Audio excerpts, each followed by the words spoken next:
Hello ছোট্ট বন্ধুরা, আজকে তোমাদের মতো একটা পুতুল আঁকাবো। সবাই যদি ভালো লাগে আমার সাথে থাকো। আচ্ছা, দেখতে থাকো তাহলে কীভাবে আঁকায়। আমরা শুরু করি তাহলে। আমরা প্রথমে একটা নিয়ম দেব, তারপরে নিচের দিকে একটা টান দেব। এখান থেকে আমরা এইভাবে নিয়ে এসে এইভাবে, এরপরে আমরা এখান থেকে এইভাবে দেব,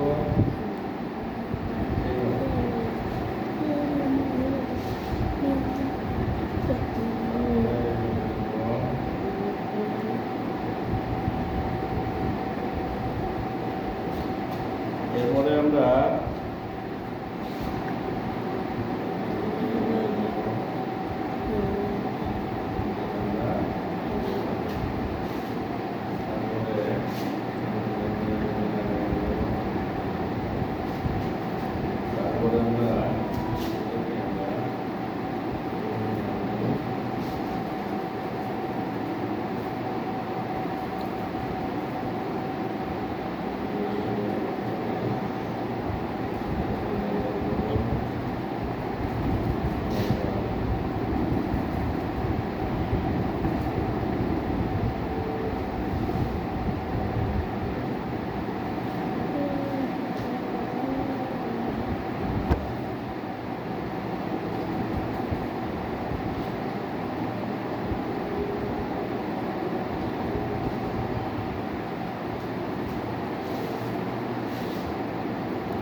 সো ফ্রেন্ডস, আজকে আমরা কিন্তু একটা অতি সহজে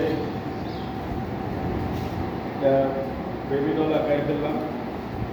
এইভাবে আমরা ড্রয়িং করতে পারি, বাচ্চাদের উৎসাহ দিতে পারি। বাচ্চারা নিজেরা ড্রয়িং করবে, রং করবে, তাদের এটা কিন্তু খুবই ভালো কাজ। তারা ড্রয়িং করে আনন্দিত থাকে, আর মন আনন্দিত থাকলে শরীরও ভালো থাকে, সব ভালো থাকে। তাই সবাই সুযোগ করে দেবে বাচ্চাদের ড্রয়িং করার জন্য। এবং আমার এই নতুন নতুন ড্রয়িং পেজে আমার পেজের সাথে থাকুন। সবাই আমার পেজটাকে ফলো দিয়ে রাখুন এবং কমেন্ট করবেন এবং সবাই অন্যকে দেখার সুযোগ করে দেবেন, শেয়ার করবেন। ধন্যবাদ।